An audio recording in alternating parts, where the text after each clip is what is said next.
Once upon a time, in the small town of Windsor lived a beautiful young maiden named Anne Page. Her parents thought it was time for her to think about getting married. Anne Page had attracted 3 suitors, Dr. Caius, Slender, and Fenton, Fenton being her love interest, forcing servant Mistress Quickly to deal with all of them in their hopes to marry Anne. Peter Simple, you say your name is? And Master Slender is your master? Aye, forsooth.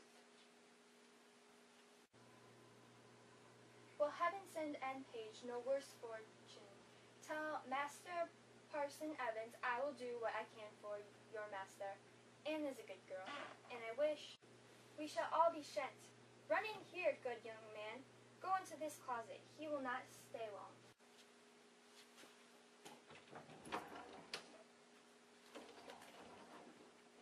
What is you sing? I do not like these toys. Pray you, go and fetch me in my closet in whatever. A box, a green box. Do I intend what I speak? A green box. Aye, forsooth, I'll fetch it to you. I am glad he went not in himself. If he had found the young man, he would have been horn mad.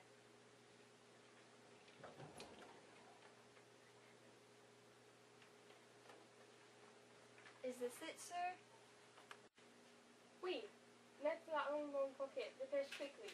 There are some simples in my closet, that I will not for the velvet shall I leave behind. Ay me, he'll find the young man here, and he'll be mad. Oh, diable, diable, what is in my closet? Villain, Yaron. Good master, be content. What does the honest man do in my closet? There is no honest man that shall come in my closet. I beseech you, be not so phlegmatic. Hear the truth of it. He came of an errand to me from Parson Hugh. Well? To desire this honest gentlewoman, your maid, to speak a good word to Mistress Anne Page, for my master is the way of marriage.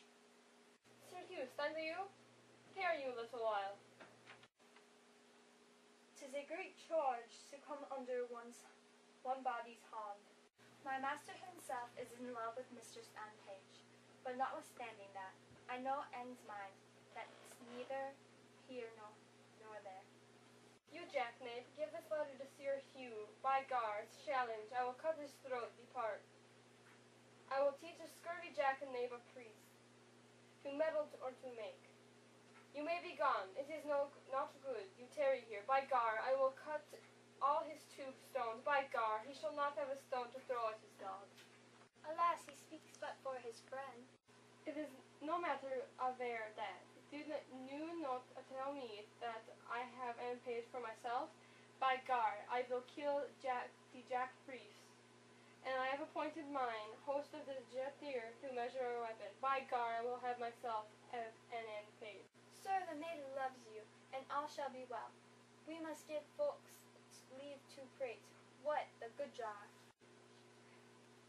By gar, I have not Anne Page. I shall turn your head out of my door. You shall have Anne fool's head of your own. No, I know Anne's mind for that. Never a woman in Windsor knows more of Anne's mind than I do. Nor can I do more than I do with her. I thank heaven. What news does pretty Mistress Anne? In truth, sir, and she is pretty, and honest, and gentle, and one that is your friend. I can tell you that, by the way, I praise heaven for it. Well, I shall see her today. Hold, there's money for thee. Let me have thy voice and my behalf. If thou seest her before me, commend me. Will I?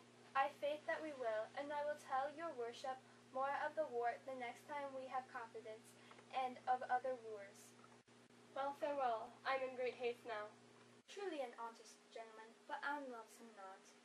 For I know Anne's mind as well as another does. Out upon't! What have I forgot?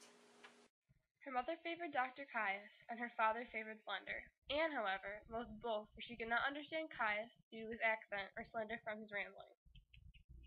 Meanwhile, a knight in shining armor named Falstaff sends letters to the fair woman, Mistress Page and Mistress Ford. What have I escaped love letters in the holiday time of my beauty, and am I now a subject for them? Let me see. Ask me no reason why I love you, for though love use reason for his physician, he admits him, not for his counselor. You are not young, no more am I. Go to them. There's sympathy. You are merry, so am I, ha ha. Then there's more sympathy. You love sack and so do I. Would you desire better sympathy? Let it suffice thee, Mistress Page, at the least. If the love of soldier can't suffice, but I love thee, I will not say, pity me. 'Tis not a soldier-like phrase, but I say love me, thine own true knight, by day or night, or any kind of light, with all his might, for thee to fight. John Falstaff, what heritage of Jewry is this? Mistress Page, trust me, I was going to your house. And trust me, I was coming to you. You look ill. What is the matter, woman? Oh, woman, if it were not for one trifling respect, I would come to such an honor. Letter for letter, but that the name of Page and Ford differs. Why this? The very same, the very hand, the very words. What doth he think of us? Nay, I know not. It makes me almost ready to wrangle with mine own honesty. Let's be revenged on him. Let's appoint him a meeting, give him a show of comfort in his suit, and lead him on with a fine baited delay, till he hath pawned his horses to mine host of the Garter. Nay, I will consent to act any villainy against him, that may not sully the chariness of our honesty. Oh, that my husband saw this letter, it would give eternal food to his jealousy. So the woman decided to trick Falstaff and make a fool of him. Your husband's coming hither, woman, with all the officers in Windsor to search for a gentleman that he says is here now in the house, by your consent, to take ill advantage of his absence. You are undone! 'Tis not so, I hope. What shall I do? There's a gentleman, my dear friend, and I fear not mine own shame as well as much as his peril. I'd rather than £1,000 he were out of the house. Your husband's here at hand. Bethink you of some convenience. In the house you cannot hide him. Oh, how have you deceived me! Look here in a basket. If he be of any reasonable stature, he may creep in here, and throw foul linen upon him, as if it were going to bucking, or it is whiting time. Send him by your own 2 men to Datchet Mead. He's too big to go in there. What shall I do? What, Sir John Falstaff? Are these your letters, knight? Let me see it. Let me see it. Oh, let me see it. All in, all in. Follow your friend's counsel. All in. I love thee. Help me away.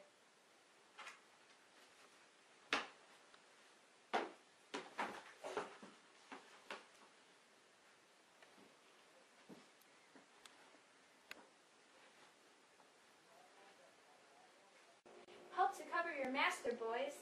Call your men, Mistress Forge, you dissembling knight. Oh, take up these clothes here quickly. Where's the cowl staff? Look how you drumble. Carry them to Blunders and Datchet Mead. Quickly, come. Pray you, come near. If I suspect without cause, why then make sport at me. Then let me be your jest. I deserve it. How now? Whither hear you this? To the laundress, forsooth. Why, what have you to do with whether they bear it? You were best meddle with buck washing. Buck, I would I could wash myself of the buck. Buck, buck, buck. I, buck. I warrant you, buck. And of the season too, it shall appear. Mistress Ford's husband begins to question his wife's loyalty and disguises himself as a man named Brooke in order to find out what Mistress Ford is really doing. My suit then is desperate. You'll undertake her no more? Master Brooke, I'll be thrown into Etna as I have been into Tame. Ere I will leave her thus. Her husband is this morning gone a-birding. I have received from another embassy of meeting. 'Twixt 8 and 9 is the hour, Master Brooke. 'Tis past 8 already, sir. Is it? I will then address me to my appointment. Come to me at your convenient leisure, and you shall know how I speed. And the conclusion shall be, crowned with your enjoying her. Adieu. You shall have her, Master Brooke. Master Brooke, you shall hold forth. Ha! Is this a vision? Is this a dream? Do I sleep? Master Ford, awake! Awake, Master Ford! There's a hole made in your best coat, Master Ford. This 'tis to be married. This 'tis to have linen and buckbeak baskets. Well, I will proclaim myself what I am. I will now take the lecture. He is at my house. He cannot escape me. 'Tis impossible he should. He cannot creep into a halfpenny purse, nor into a pepper box. But lest the devil that guides him should aid him, I will search impossible places. Though what I am I cannot avoid, yet to be what I would not shall make me tame. If I have horns to make one mad, let the proverb go with me. I'll be horned mad. Between Mistress Page and Mistress Ford's practical jokes, Master Ford's strong jealousy and suspicion, and Anne Page's long list of suitors, the question left is, what makes for a good marriage? Find out in The Merry Wives of Windsor.